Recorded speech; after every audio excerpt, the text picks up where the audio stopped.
আজকে যাচ্ছি আমরা বেগম জিয়ার কবরস্থানে।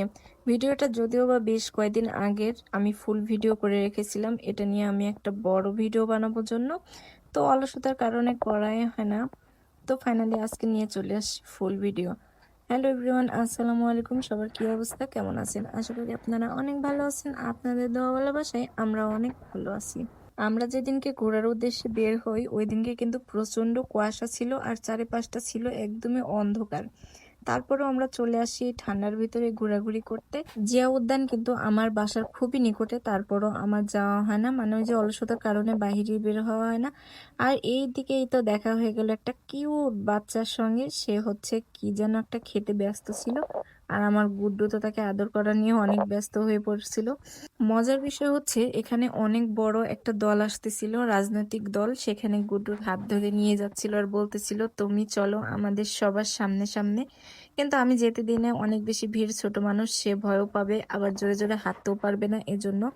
আর এই যে দেখেন কুয়াশাতে চারপাশটা একদমই অন্ধকার, আর এই দিনটাতে এত বেশি ঠান্ডা ছিল, মানে মানুষে পরিপূর্ণ, তারপরেও অনেক বেশি ঠান্ডা। আর এর ভিতরে যে যাব আমরা সে সাহসই পাচ্ছিলাম না, কারণ এটা ছিল পরিপূর্ণ, মানে জিয়া উদ্যানের ভিতরটা, জিয়ার কবরস্থান যে জায়গাটা, সেই জায়গাটা একদম পরিপূর্ণ ছিল নেতাকর্মীদের। একদল যাচ্ছে আরেক দল আসতেছে, এগুলোই হচ্ছে। আর কিছুক্ষণ পর পর জায়গায় জায়গায় এরকম দোয়া মাহফিলের ব্যবস্থা করেছে তারা। আবার ভিতরে দেখলাম যে কেউ কেউ বসে বসে কোরআন শরীফ পড়তেছে। এখানে কিন্তু অনেক অনেক রাজনৈতিক দলেরা ফুলের ডালা হাতে নিয়ে শ্রদ্ধা জানাইতে আসছিল, আবার অনেকে আমাদের মতো ঘুরতেও এসেছিল জায়গাটা এক নজর দেখতে এবং বেগম জিয়ার কবরস্থানটা দেখতে। আর আশেপাশে ছিল ক্যামেরাতে ভরা, মানে নিউজ চ্যানেল থেকে শুরু করে ব্লগার, সব ধরনের মানুষ এখানে আসছিল ভিডিও করতে। তবে এখানে আসার পরে একটা জিনিস বুঝতে পারলাম, একটা মানুষকে কত মানুষ ভালোবাসতে পারে এবং কতটা সম্মানের সঙ্গে তার কবরটা জিয়ারত করতে আসতে পারে। এখানে না আসলে বুঝতেই পারতাম না। খুবই কাছে গিয়েছিলাম কবরস্থানে, খুবই কাছে, কিন্তু তারপরেও আমরা তেমন একটা ছবি উঠাইতে পারি নাই। কিছুটা সেলফি নিয়েছিলাম, এর আগে ভিডিওতে আপলোড করেছি।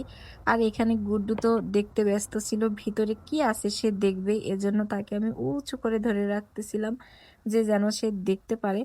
আর কিছু মানুষ হচ্ছে স্পেস দিচ্ছে, কেউ ছবি তুলতে, কেউ বা কবর জিয়ারত করতেছে একটু পর পর, যাদের শেষ হচ্ছে তারা সরে যাচ্ছে, এরকম ভাবে মানুষকে সুযোগ করে দিচ্ছে। এই তো এনারা দুইজন পার্ট টাইম এ জায়গাতে কোরআন তেলাওয়াত করে, আর আশেপাশে সবাই ইন্টারভিউ দিচ্ছিল, বিভিন্ন নিউজ চ্যানেলের মানুষজন ছিল। আমি উপরে উঠে কিছু ফটোশুট করার জন্য উঠেছি, এখানেও দেখি এত বেশি মানুষ। আয়ান তো ফটোশুট করতে অনেক বেশি ব্যস্ত। এখানকার ক্যামেরাম্যানগুলো কিন্তু অনেক